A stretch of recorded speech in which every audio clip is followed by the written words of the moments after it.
welcome back, everybody, as I am joined here by, well, someone, guys, some face. I'm sorry.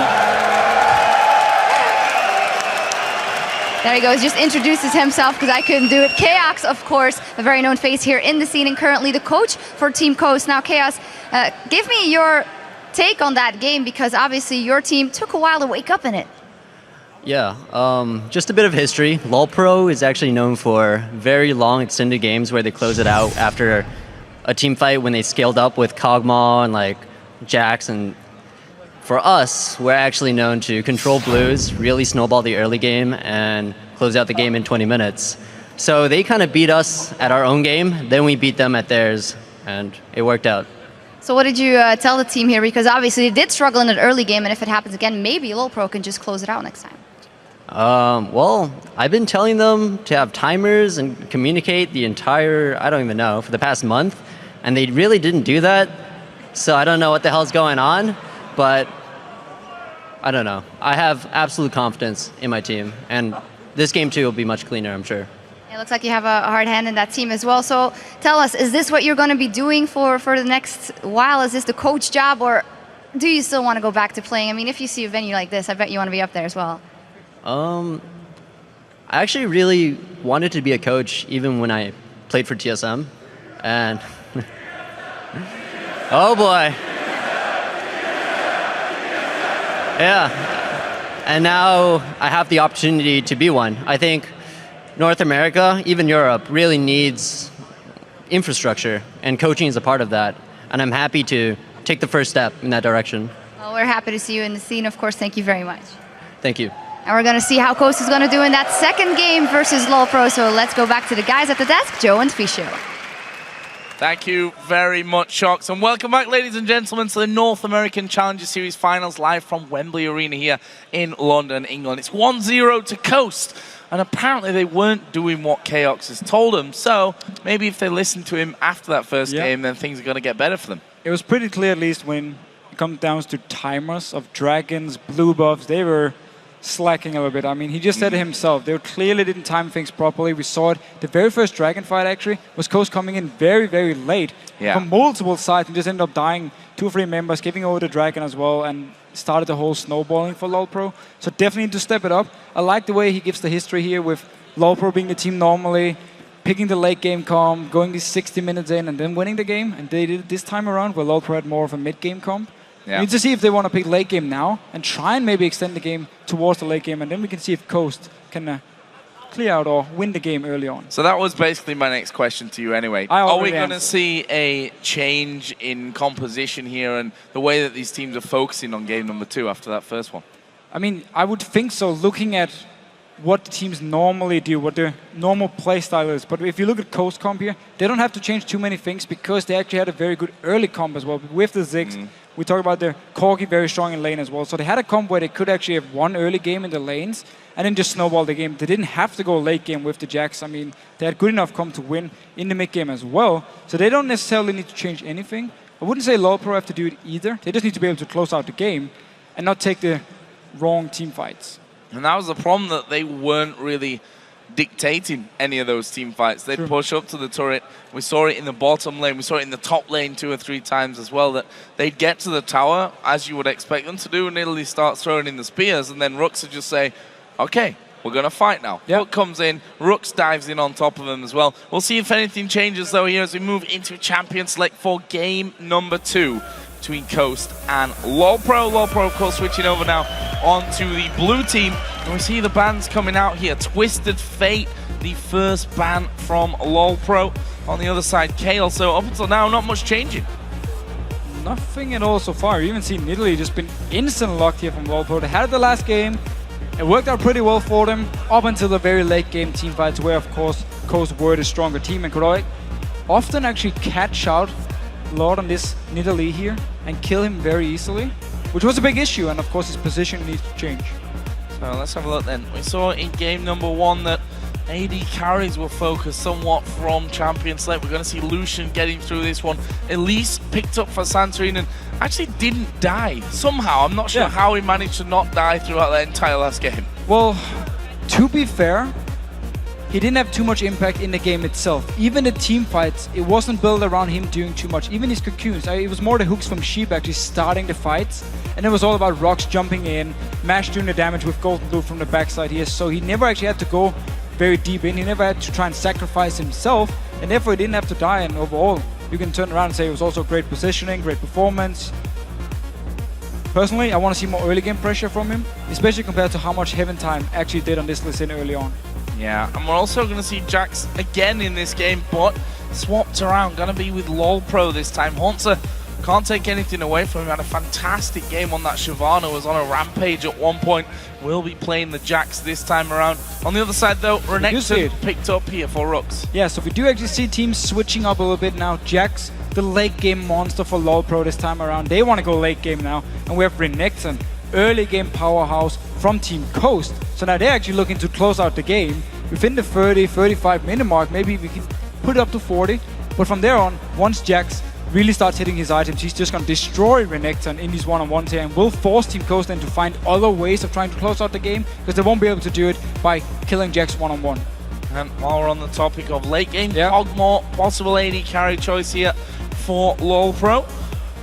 That may, of course, change here. Just switching around there. Obviously, Lucian Wall's picked up on the other side for Mash, who played Corki in that last matchup. So we are going to see Cogmore and Morgana. So late game again there coming out from the AD carry. And that's what we heard earlier on, that late game is something that LOL Pro have done time and time again. On the other side though, Coast with their final choice here for the mid lane, going to take LeBlanc for Golden Blue.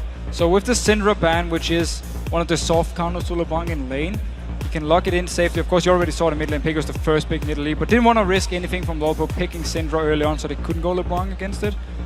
But now look here, Coast. I mean, they're just looking to be so strong in the early mid game here. While late game, of course, is going to be all about LOL Pro. I mean, Bootstomp and Haunts are going to scale so well into late game point. You have Nidalee with the spears, Morgana to disengage, to peel. So we're basically just turning things around here. Coast now looking to close out the game. We need to see if they can do it. They definitely need to have more control of the Dragon. They need to have more control of the blue buffs if they want to get this early lead. Unless they just want to straight up try and win in the laning phase. But it will require some aggressive play from Centaurion and some good ganks. Well, we did see how Coast won in game number 1, but do you guys think that LOL Pro will be able to come back here and force a game number 3? Tell us who you think will win this match by tweeting hashtag CSTWin or hashtag ProWin to @LOL Esports. We'll take a look at your results soon. Of course, the previous vote, lolesports.com, you guys voted actually all for LOL Pro, but that switched as we came into the match, and I think it was about 75% for Coast in game number 1, so you were right on that front. Question is now, can they do it here in the early game against a late game comp from LOL Pro? LOL Pro definitely want to lane swap this one. They don't want to put Jax against Renekton. You don't really want to have the Thresh Lucian lane against you as well. And the bottom lane is such a strong lane. So they want to lane swap around here. They might also have to go in towards the mid lane and give some help to the Nidalee, because against LeBlanc, I mean, it's such a hard lane. Well, we're going to find out exactly if those swaps are going to be coming in as we get into game number 2 between LOL Pro and Coast, with Coast leading this best of 3, 1-0. And 2 games in a row is what LOL Pro need to win here to pick themselves up a victory overall in this best of 3 in the first Challenger Series of the summer split. We'll see how that one all goes for them. Of course, they had a good start in that last game, just not quite able to finish things off. This time around, though, the later things go, the more you're going to fancy them. Oh, don't face check low. Don't face checks. Still, he's under 2 minutes, of course. He doesn't give too much goal for the first blood, but it's never a good start. And we actually see Coast doing the same thing they did the last game. They group as 5 and move into the enemy jungle here, put up some wards, try and spot out what's going to happen here. If they can maybe see the lane swap and then swap up to top lane themselves and punish the lane swap and get the standard lane. So maybe they just want to allow the lane swap from LOL Pro and instead take the Dragon early on and try and get the lead this way. Well, Coast are headed down bottom. There is that ward. And on the other side of the map, LOL Pro up by red, but they're spotted out by that ward. So Coast actually have vision of that one. But do they want to try anything here? There's another ward going down. Pretty much mirror image on the other side of the map. And look here, instantly on your minimap, Sheep and Mash are recalling because they want to go to this top lane. They saw Kog'Maw move from the ward up to the top side, so they really want to go for these 2v2 lanes. Hoodstorm actually, is he going to recall and go down to this bottom lane? That might be tricking them. Spamming recall for now. Well, either way we are going to No, he's staying. Yeah, it would be too late for him to move anyway now. Of course, the top laner can always teleport down. Never mind, they actually spotted with the ward from Lolpro here. As soon as they saw Mash run by it or Sheep run by it, they know, okay, now they're going to be top lane. So now they are recalling to the bottom side. And this pretty much explains why you put this very deep ward in here. And Hoodstorm, why he was waiting in the bush, recalling, stop recalling, just waiting to see if he could see anyone. So Lolpro, they dodged the lane swap, or sorry, they dodged the standard lanes and get the lane swap. So, Blue Buff here taken by Heaventime with the help of Haunter on Jax. And that's going to leave Mash and Sheep alone for now in this top lane. We already have Rooks actually down in the bottom lane here, but Hoodstorm and Low going to be moving in there in just a few moments. So, Rooks' time going to be going a bit harder. And again, 75% vote in favor of Coast. Still though, we simply need to see a better early mid game for Coast this game here, otherwise they won't get a lead, they won't be able to close out the game before Hansa and Hoodstorm become absolute monsters, and it can really be a big issue. And in the start here again, Lolpro, it's great for them to get the lane swap, they can get a few levels, get some farm onto Hoodstorm here, get some dodge around this Renekton as well early on, won't have all the pressure onto Jax, so it's a good start for them. Still need to see how they want to play out this lane swap. In the semifinals, Coast were really good at playing the lane swaps, but it was actually always the other way around, where they were bot lane with their own dual lane. This time around, they're top, so now the dragon control is actually for Lolpro, and they should be able to pick up a dragon early on, unless Sheep he decides to roam around, and there we go. There we go, going straight in here for Dragon. 3 minutes and 20 seconds into the game. That's a level 1 low though, and it takes a lot of damage here from that Dragon. You have to juggle the damage from that one quite effectively here if you're going to be able to take that Dragon down and not embarrassingly, I think, lose a member, as we are going to see Safeguards coming in there, doing a decent job of juggling. It's Haunter who's got to have that one. He is going to be able to tank that one up, and there we go. Dragon taken down, 3 minutes 45 into the game. Nice little start for Lolpro. Yeah, great stuff for Lolpro here, playing the lane swap really well. It's actually something we don't see very often in Europe. When you have this lane swap here, you don't really take advantage of the dual lane being up top. It's definitely something NA has picked up on and doing it pretty much every single game there is a lane swap. Rockstar putting down the ward, spotting 2 members waiting for him. Should probably maybe back away from them. Actually, got Santorin coming in. That's a lot of damage to Heaventime already. And he will safeguard away. There was actually a flash used there by Rooks, trying to get in to lock up that kill.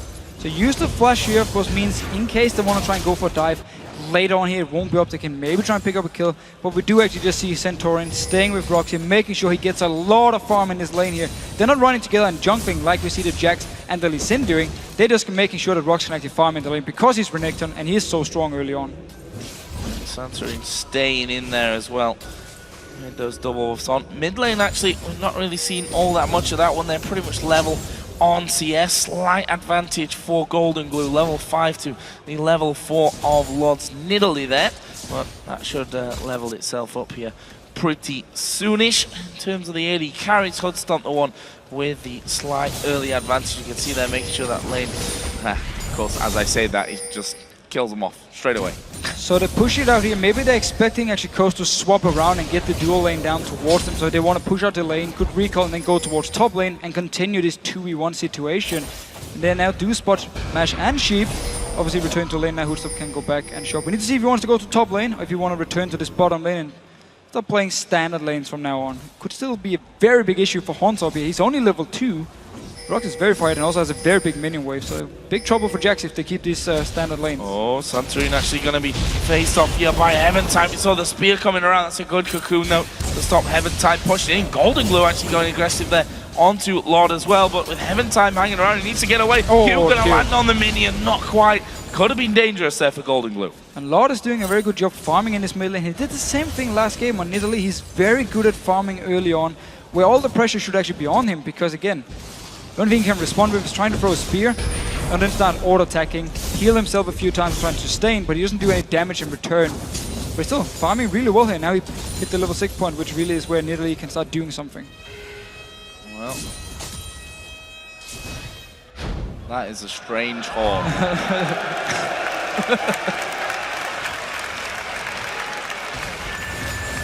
So, that 2v2 down bottom. That completely threw me off my game. Not gonna lie. Go on, Deficio, talk for a bit. Well, let's see. Santorin actually in this top lane here. Time doing the exact same thing to Joe Miller. Might need you very soon. May do, or possibly not. Let's have a look. Hansa, level 4 in there, and Santorin actually just backing away from this one. Actually, there's a ward there spotting him by the backside of that red buff, and actually we're going to see Hansa going aggressive here a little bit on Rux, but he just sidesteps away from the counter strike with Heaven Time around though. That they just want to push it out. Make things a little bit more dangerous. They want to push the wave out so it resets, bounce it off the tower here so you can actually start picking up some farm. And oh, nice hook from Sheep. Oh, going on towards Hudstomp. This is going to be a lot of damage coming in there. Hudstomp is going to go low. No kill for them here though, Coast. And either way, that will force Hudstomp to back off. Didn't use any of his summoner spells though there. Such a great play to Santorin lands the cocoon. Lands the cocoon. Have they got the damage to follow up? Heaven Time was still hanging around. Santorin actually pushing in a little bit more aggressive on this one. Just going to check exactly what's going on. That blue buff has respawned onto the map. Golden Glue going to come around. We've got Nidalee there already.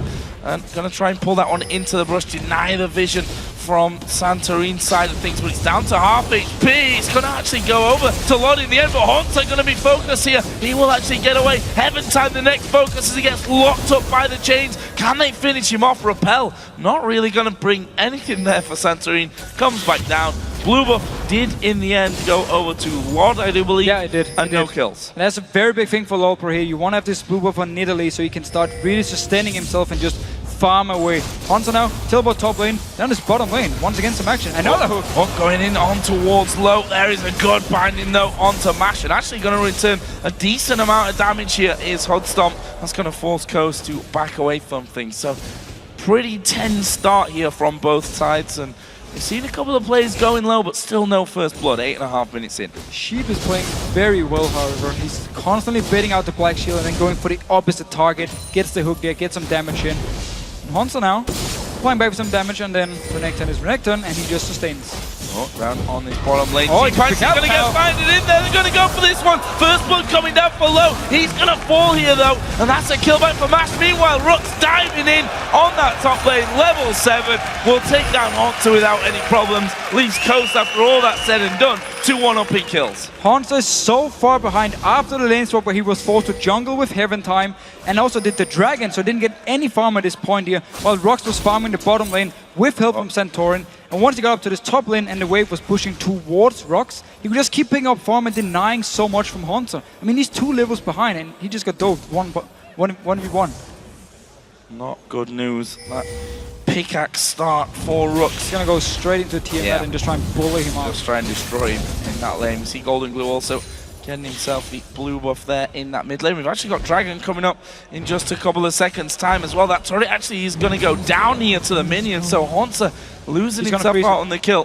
He has to freeze it here. He's so far behind that he can't afford to push that straight out. So normally you would think, why does he let his own tower die? But it's simply because he wants the minion wave to stay. He doesn't want it to die to the tower, so he can now freeze it and hopefully pick up some farm before Rux returns to lane, or hope that Rux is going somewhere else on the map to make a play while he just farms up, because again, he is so far behind. Mashnet looks pretty good. Actually, calling and then starts recalling. Pretty badass. Pretty badass. They're going to get this Dragon. Nothing that Pro can do about this one, and that gives them now a 1,500 gold lead. Healthy start, and we see that Hansa's like, Renekton's back. I'm not going to fight him with that one.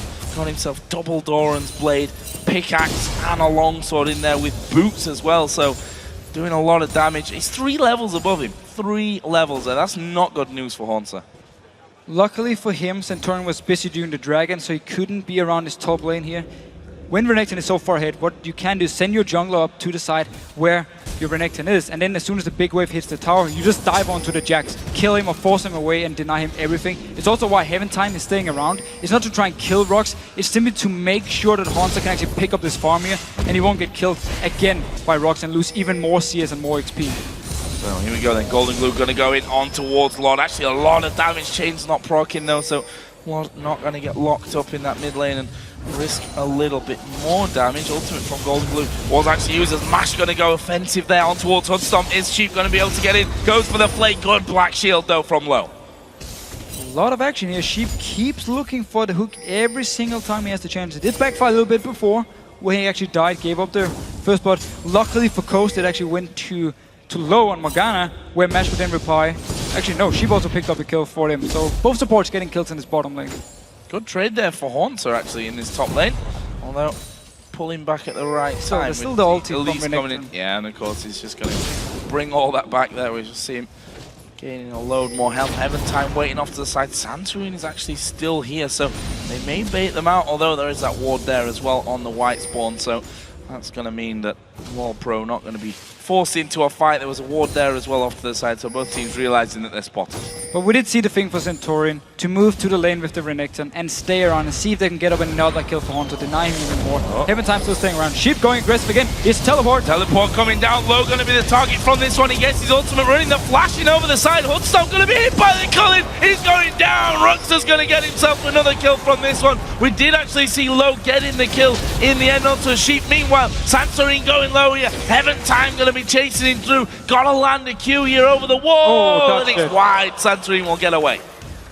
So actually getting a kill for each on this bottom lane here. Rux teleported down, but Sheep still ended up dying. He went very aggressive, and Mash also had to flash away actually and finish up Hoodstomp with his calling.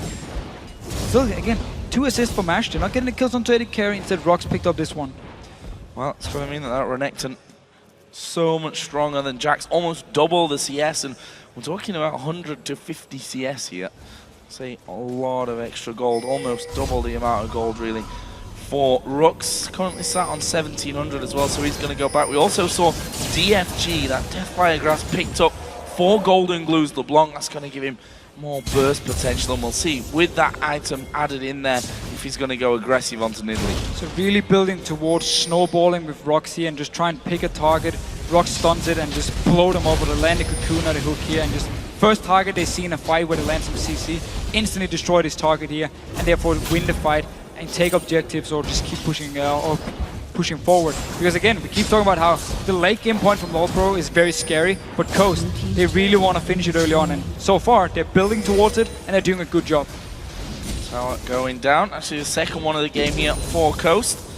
Leaves them 1600 gold in the lead, and now look at this, Rux waiting off to the side. Actually, Haunter got the levels back on him, but Santorin also coming around from this one. They're going to have to try and lock him up. Counter-strike going down. Meanwhile, Eventime's going to be burst down! Golden Glue, easy kill for him there. DFG straight in, and he didn't even need the CS, the CC that you were talking about earlier. No, could just do it by himself here. Eventime, of course, only has Elder Lizard, so no tankiness on him.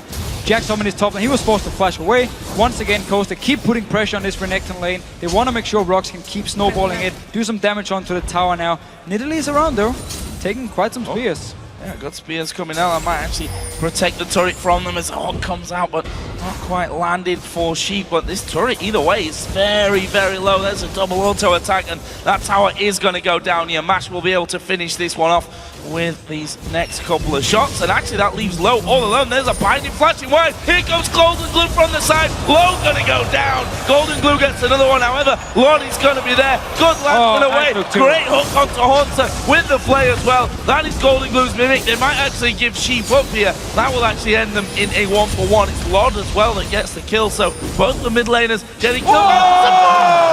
Back spear.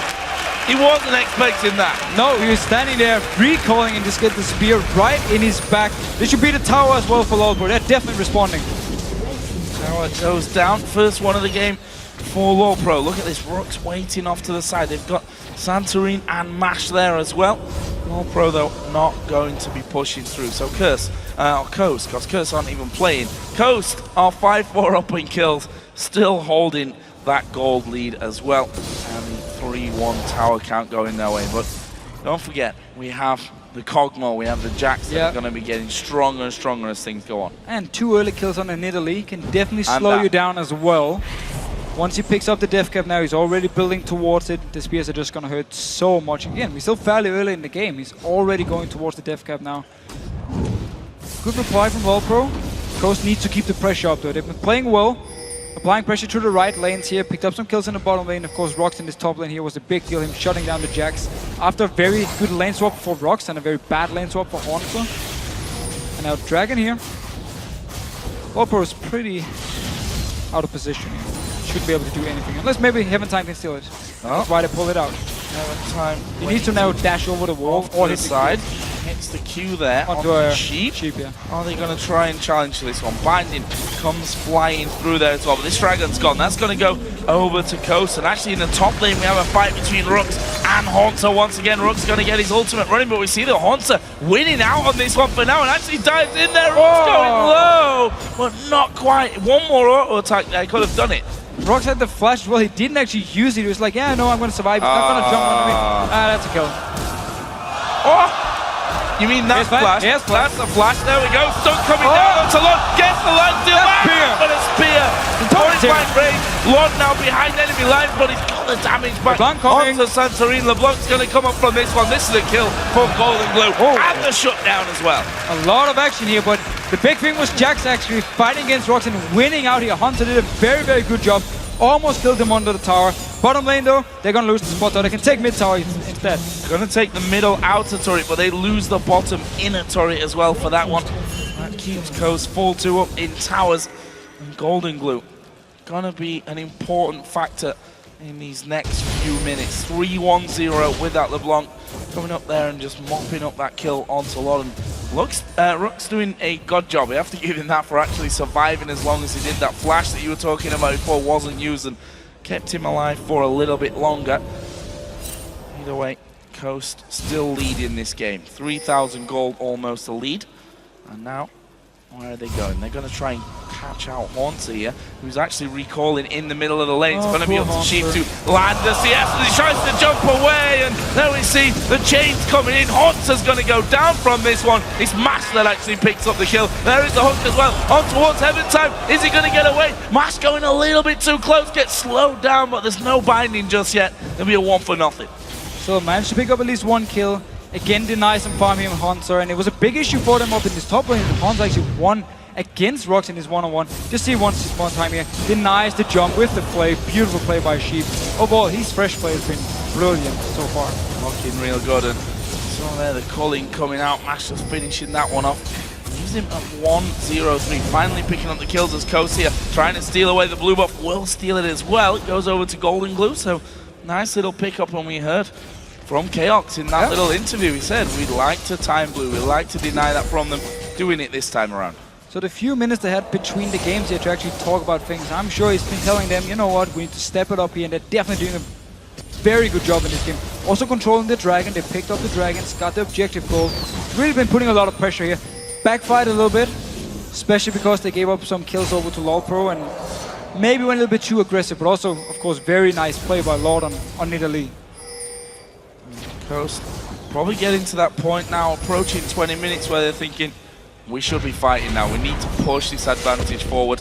On the other side, though, LoLPro probably just going to try and carry it away from, do as much damage as they can, land a few spears as Golden Glue goes in towards Heaven Time, and he's going to die. It's actually Rux that gets it in the end as he was kicked away. And now Coast may be able to get in onto this inner turret. We'll see if they can hold them off with this next minion wave coming down. Golden Glue is really using this DFG on LeBlanc to just constantly pick out targets, either kill them or get them so low they have to back so they can now go towards the tower. And one thing we didn't actually talk about in Champ Select is when you look on the side of LoLPro, when you have Nidalee, you don't have much wave clear. Kog'Maw himself, he won't be able to instant clear waves either, so it means Coast, whenever they get a kill, whenever they get someone low, can easily come down to the tower with the minion wave and get a lot of damage, or the tower, because LoLPro won't be able to clear it out fast enough. They actually had the same issue in the last game where they also played with Nidalee. Looks like LoLPro here going to go for that top turret.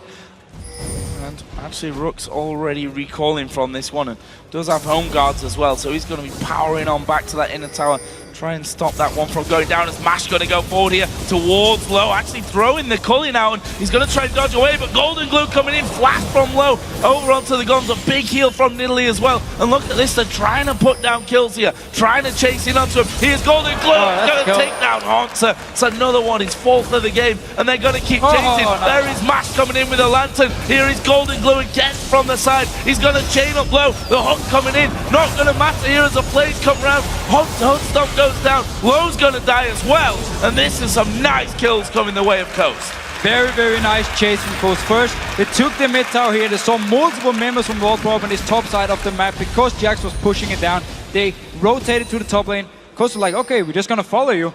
Managed to get the fight here. First kill, or first flash came in actually from Low, and they could just chase them from Coast with, of course, Golden Glue and Sheep being the two members catching on targets, or catching targets. So, more items coming in then as well after that one. The Void Staff picked up by Golden Glue. Well, that was a couple of minutes ago, just before that fight. Got a blasting one now as well. Of course, Mash starting off with the Bloodthirster. Again, worked out. We'll be moving up towards the Trinity Force as well.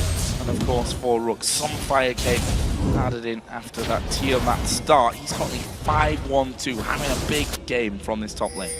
And Dragon up here in about 25 seconds. Coast already staying around it. They have the pink ward to deny vision from Lolpro, of course. And now just waiting around this area here. Because the outer turrets are gone, they can move into the jungle of Lolpro very easily, very safely. And just put up some wards and wait. And every time you might be dead. Oh, yeah. All we need to say. All we need to say. DFG going to be thrown out there by Golden Glue. And not good news inside of your own jungle. Actually, Golden Glue stood on top of a ward here, which could be a bit more of a problem for him, but not going to hang around. Dragon, as you mentioned before, comes up. Lantern will bring Mash into the fray, and they're going to finish that one off without any interference from Lolpro. They've got a big gold lead now. And they got very, very good wards on the map. We just mentioned it before here, how they can move in the jungle, put down all these wards here, and just spot people for Lolpro moving around. So unless Lolpro stays together as a group, they can always be just caught out of position. And it's what Coast been doing. Issue for Lolpro is they still want to farm. They're not even close to the late game point here. So if they stay as a group, it's going to be even easier for Coast to just pick teammates. And now who's done with it? Oh, is he? Yes, he is. Rampage coming out there from Golden Glue. And the surprise is not going to be much of a surprise. Can't keep up with him. And Golden Glue makes it 6-1-4 now. And just showing that Lolpro can't really venture into their own jungle anymore. No, not at all. They can't even push out the lanes because, again, Coast can just move them. Now you got me saying Cursed. Damn you, Joe. There's a pink ward taken out. Much to the delight of everyone. Heaven Time going to try and get some vision control back. Coast actually sat around a barren area, possibly just trying to bait them in at this point. They don't have Golden Glue with them, so waiting out for what is a very fed LeBlanc would be rather beneficial, I think. Maybe a bit of an understatement. As a ward cleared out, or not quite cleared out, 2 auto attacks coming in. So Lolpro do have vision down there on that front side, and as I say, that's taken away as well. Coast again looking for the kills, and Hugstomp again will be caught out. Not quite the damage to finish off this time around though, and Hugstomp can think himself lucky for not going down there. Golden Glue, he didn't manage to proc the second Q there because he missed his E, but there's nobody from Lolpro to defend this tower here. Now Hook. Heaven Time going to be hooked into it. We do see the calling coming through. Rook's actually got his ultimate running in this one. It's quite a lot of damage that he's taking underneath that tower as well. Inhibitor itself did take a good bit of damage. Max range binding, there's a spear going in. Golden Glue though going to take down Morgana. There's a lot of damage from Mash coming as well. Will Lolpro chase this one out? Not sure that they really can, but we can see this Jax getting stronger and stronger now. Got himself that Blade of the Ruin King. Giant's Belt in there as well. Cogmore also doing good amounts of damage. Hugstomp with the Trinity Force, and also got the Cutlass in there as well. So starting to do a bit more damage back to Coast. And everything started with Coast actually staying around Baron here, setting up some wards, maybe baiting Lolpro to try and face check them, and then just went straight for this mid lane here because Golden Glue went aggressive onto Hugstomp. Nobody from Lolpro was there to defend it, but teleport in, and once Coast actually decided to go aggressive, they caught them with the first binding. Rox was standing with his ulti, and then the second binding from Low meant the kill, but still they trade 1-for-1 because Golden Glue is so strong. He could just go in and instantly kill Low. More wards being swept away, pink ward as well. for Lolpro, so they're trying to get some vision back over by the Baron. Starting with those 2 pink wards, one on the corner, one by the pit itself. Are they going to start things out? They need to be careful still. LeBlanc will be joining back in on the party. 7-1-4 for Golden Glue at this point. Got himself the Rabadon's Death Cap now added into that Void Staff and the Deathfire Grasp from earlier. Nice little detail from Lolpro here when it comes to the wards around Baron. They put one in the Baron pit, and they put one just outside around the corner here. So it means if you put your pink ward inside the Baron pit, you're going to see one of the wards, but you're not going to see the second one. It could actually mean, if Coast decides to start a still fairly early Baron, Lolpro will know and can come in and try and kill them and maybe turn the whole game around. Oh, Heaven Time going to be focused there. See though, Lord's Heals, definitely a big player in this one. There is the pink ward down, and there is exactly that ward that you were talking about on the outside. So they've got vision. Golden Glue's going to go on to Heaven Time. It's dead. Not going to get away from that one. And that is your smite gone. That makes his Baron now a lot safer for Coast. Rook's going to get that ultimate up and running as they go in, trying to get on towards once a big spear on towards Sheep, but they've not got the follow-up damage for it. Mash coming through, he takes a spear as well, and they've managed to keep Coast away from the Baron. Very, very hard. Even though your jungler is dead, you can still poke with Nidalee here. You can poke with everything you have, and it's very hard for Coast to actually take the Baron this early on without taking some damage. So as long as they have some wards in there, I can at least see them start it. They can always move in, poke from the side of Lolpro, and force Coast away, even though they had to give up the jungler's life. No DFG there for Golden Glue, meant no kill onto Lod. Taunter is gonna wait. Is he gonna dive over for Mash? No, he's not. Just waiting for him to get away so he can get a bit more farm. 185 CS he's currently sat on.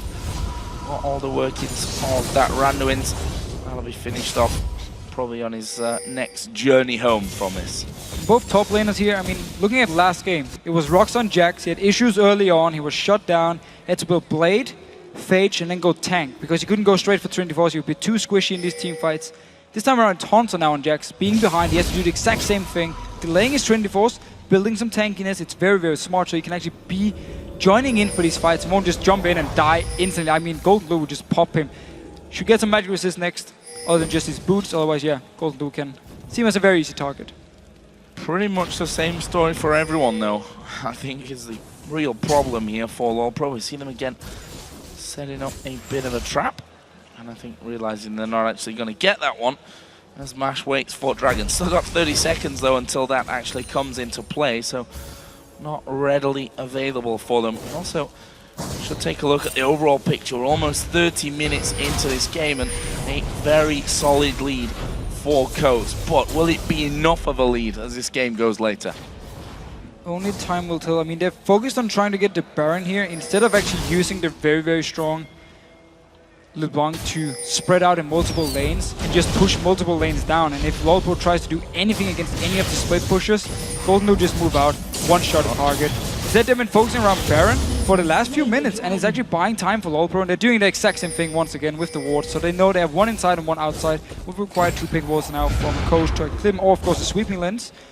However, because Coast is so focused on this Baron here, they're giving time to Lolpro to farm, and they have been using it. I mean, look, Hoodstorm just completed his 24 Blazing King, so while he's slowly building up, he's at least building up here. We do actually see Coast now just abandoning the Baron and deciding to do the split push, so I like this move from them.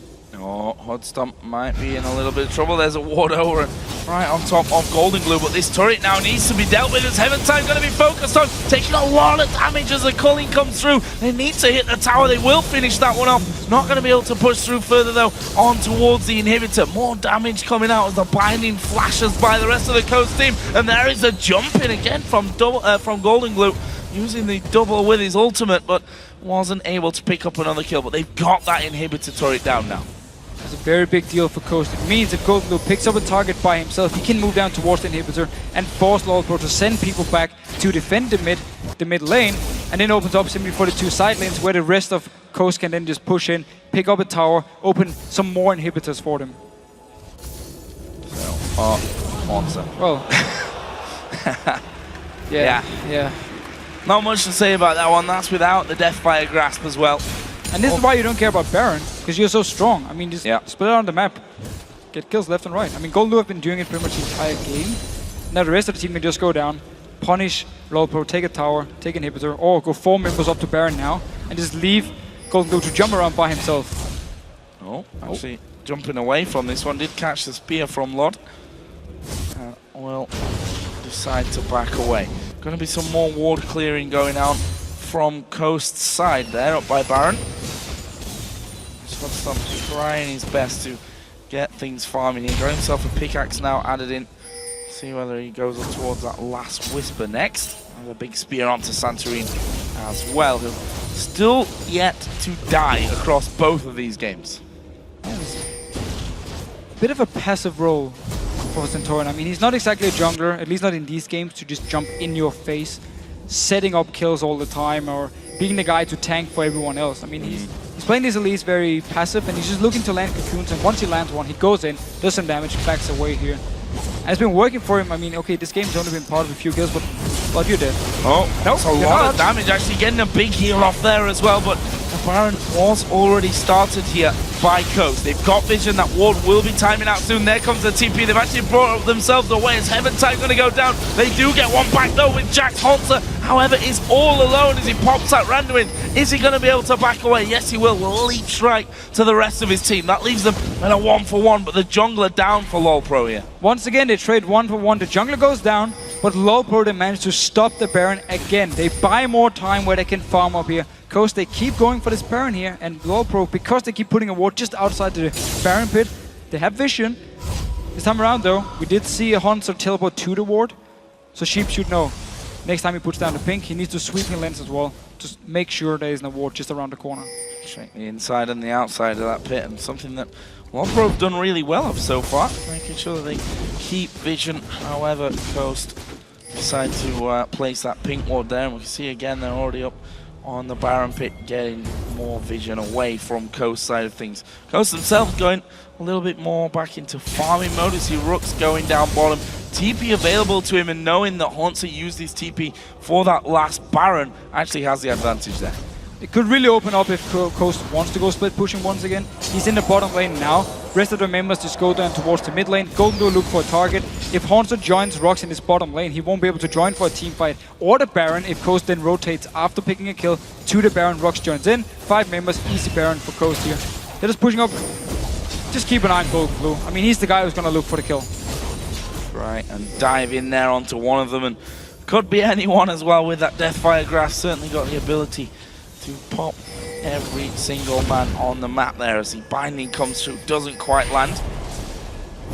Golden Blue continuing to keep that vision war on the side of Coast. That's really not exactly super healthy. They need to be a little bit careful. They managed to catch out Hotstomp though. They're going to focus straight in. He will actually flash away from it, and they turn around the damage onto Santorin. He takes the Lantern away to safety. Rooks did walk up from that bottom lane as well. You've got minions coming in now, so LoLPro going to be faced with a choice. And they force the flash from Hotstomp here. Also the barrier is on cooldown. Golden Blue, it's a very easy target for him if he gets close to him. Oh. Him going very low, but needing the final hit. There we go. Oh, spear comes through, but the Spiderlings saving Santorin's life. Still yet to die throughout this game, and they're going to back away now on towards the Baron area. Still a few wards down there from LoLPro, so they're not going to be completely blind. They will have super minions pushing down the mid lane now. Teleport from Hunter is still not up yet. Should be up though for when it actually becomes relevant, and he can then stay in this bottom lane or the mid lane to clear the waves, while the rest of LoLPro can try and move a more safe way through their own blue buff towards this Dragon pit, or Baron pit here. For now, they're actually just pushing up this mid lane because Coast took all the way up to the blue buff and all the way up to the top lane, so they're not even in position to try and defend. Nowhere near in position to defend this one. No minions though, so... Yeah. One single is not going to really help them out there, and they back away. Not really getting too much damage. I think 1 or maybe 2 auto attacks it was that came in there in the end. We've also seen a couple more items coming out. Locket of the Iron Solari finished for Elise. We've got Quicksilver Sash as well for Mash, so really feeling a little bit more confident to avoid that CC, and obviously they do have the Mikhail's Crucible as well with the support, so kind of double get you out of jail cards there for Coast. Same wards this time around though. Actually not spotted yet, but now Coast are pinging on the ward placement, so they know this time around where the wards are going to be around this Baron, so they can now clear them fully and therefore take the Baron. or start the Baron without any vision. You actually see Pingwood is right on the spot, making sure we can see everything now. Are they going to kick it off? They've just taken themselves the dragon. And they are in a commanding lead. If you look at the gold as well, really, really big lead for Coast. And again, they're going to back away on towards the Baron area. So one ward here is spotting them, at least going towards the Baron. So they know it started, can now move up here. No teleport on Hansa yet though, not sure why he was staying in bot lane. I was going to say, he's miles away from that one. Kog'Maw's not anywhere near it really either, and they're going to hook him. Oh, that's an easy kill for them. That's probably going to cost them this Baron in the end, and we can see already that they've started to back away from this one of LoL Pro. So a couple of spears coming through from Nidalee, but a 5 versus 4 fight is not what they want. And it's Coast that take the first Baron of the game. So finally they managed to clear all the wards around it, and also because Hansa was in his bottom lane without teleport. I said earlier, teleport should be ready before it became relevant. I was wrong, it was actually not ready yet, and he was in this bottom lane farming, so Coast was a very quick decision, straight for the Baron, and just managed to pick up a kill as well. Now they can push down towards the second inhibitor. Which you always have to wonder, your teleport's not, why are you in the bottom lane?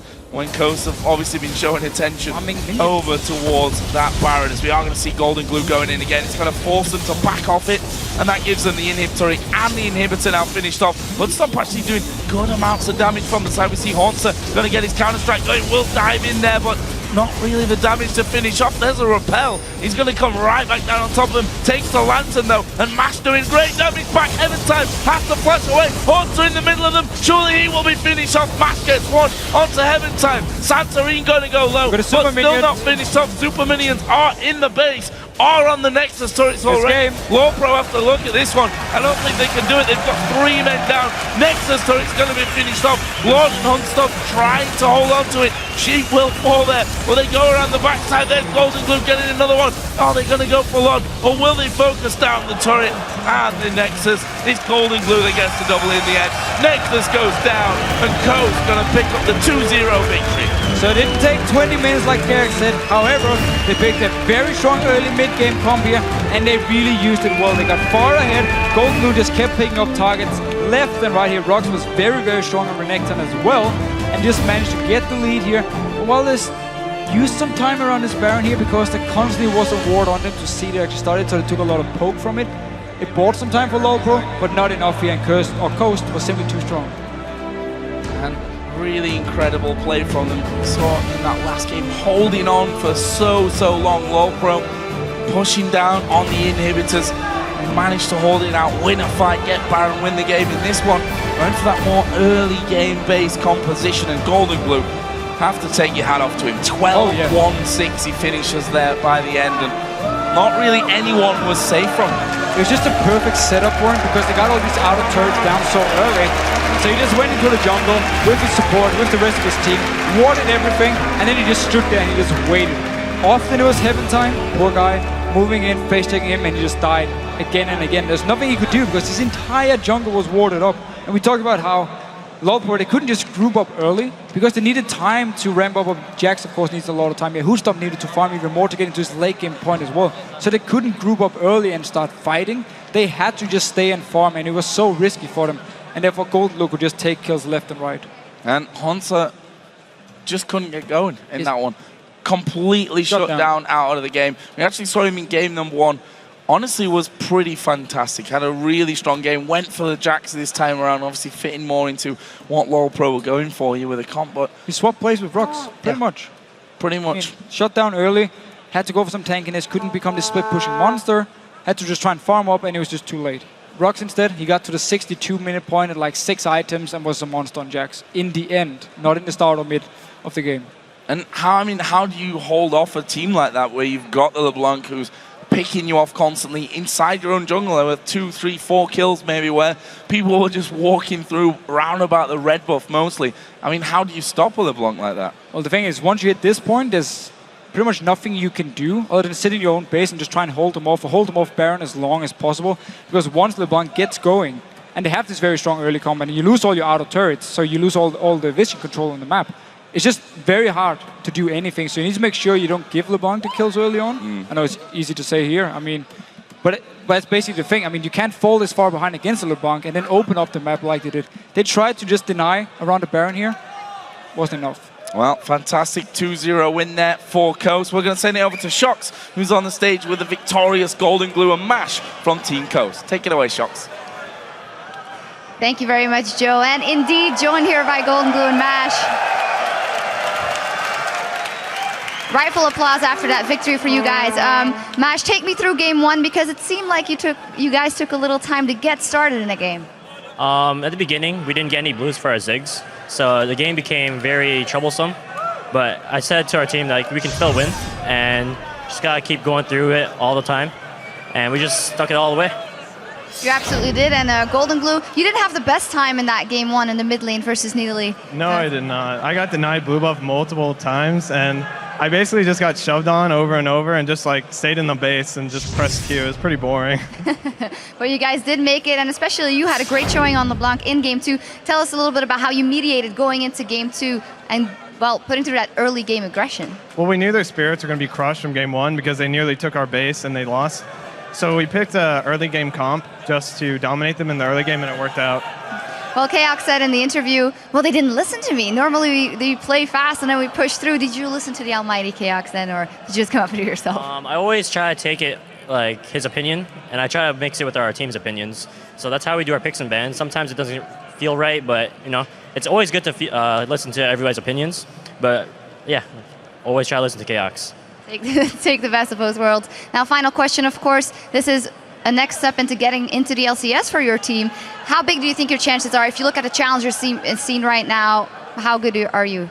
I think we have the best chance out of any challenger team to make it into the LCS. And I think if we just keep practicing and playing how we are, we will get into the LCS. Mash, how big is the hunger to get back in there? I don't know, it's still a big step because we're still a new team. We only played a total of 3 days with Santorin, so I think we have a lot to work on, but I think we definitely have the chance. Absolutely great showing from you guys. Congratulations once again. Thank you. And as for us, we're going to take a closer look at that last game together at the analyst desk with D-Man and Trevor.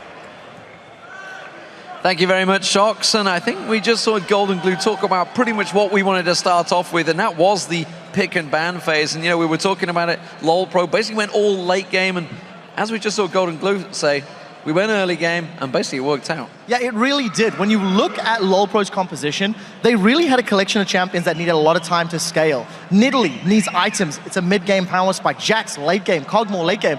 But there was not enough protection. Lee Sin's got one kickback. Morgana can maybe stun some people. And whenever you've got these late scaling champions, you need peel, you need protection, like a Thresh, like a Zarya, even like a Nami, just to disengage and buy time for your team to actually get ahead. All of the champions on the side of Coast, early game, lots of damage, and they could dash and dive.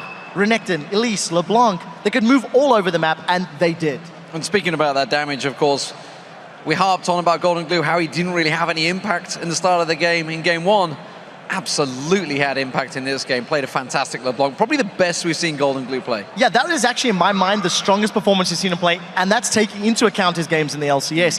One of the highlights we want to pull up onto your screen right now is just how Coast were forcing objectives very early on. Their composition needed to get objectives, needed to get ahead, and needed to stay ahead. Keep your eyes on how quickly Hood Stomp is going to get blown up in a moment or two as we roll this clip out. You can see that Golden Glue is already roaming. He's coming in from the sideline, it's low, sorry, and he's going to jump in, get a lot of damage down. The problem that Coast had is they overcommitted several times for these objectives. And even though they're trading somewhat evenly, 1-for-1, 1-for-2 in certain fights, their team comp had to make those plays. Their team comp had to get the towers and had to push. If they had been maybe a little more aware of the response from opponents, they could have got out cleaner. But nevertheless, they got the tower, they got the kills, and they kept doing that for the rest of the game. And that was also one of the problems LoL Pro had, is they overcommitted a few too many times, which is where they got caught out, really. Yeah, it is. And this is actually the second replay that we're going to pull up onto your screen. LoL Pro were under pressure. They needed to make plays, or they felt like they needed to pull themselves back in the game. If you roll this clip out, what you're really going to see is just how little protection LoL Pro has for their carries. LoL gets forced away. You'll notice that Lod is on the full retreat. Hood Stomp in a moment or two. He's on retreat, but there's nothing to protect them. There's nothing to stop the members of Coast just chasing them down. And Coast are going to run literally halfway across the map and continue putting pressure. Lod's going to get chased around from the side. Hood Stomp gets blown up. And this is the problem that LoL Pro had in their team comp. No protection for the carries, and of course, they fell behind early, which allowed Coast to make these plays happen. And just so much chase for Coast. So Coast are victorious. Another 2-0 for the Challenger Series. What do we see going forward? Are they going to continue to go through? Obviously, they're going to be trying to challenge the LCS teams eventually in the next split. Something that we kept talking about during this series was just how the individual ability was actually very high. There were some really good moments from a lot of players involved. Sheep got his strongest champion in Thresh and landed some phenomenal hooks.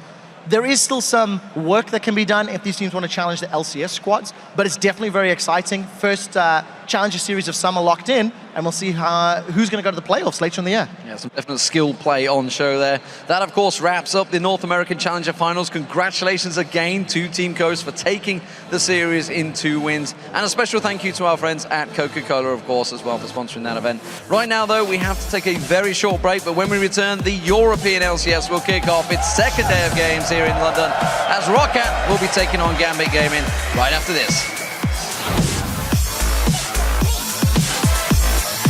Extra dope. I mean, this is just for fun, dude. We made it to the finals. We made it to London. Like, do your best. Like, whatever. It is what it is, man. That will actually end them in a 1-for-1. It's Lod as well that gets the kill, so both the mid laners getting killed. Oh my God! Spear, the hook coming in, not going to matter here as the blade come round. Hunt stuff goes down, Low's going to die as well. And Mash doing great damage back end time, has to flash away. Hunter in the middle of them, surely he will be finished off. Mash gets one onto Heaven time. Santorin going to go low.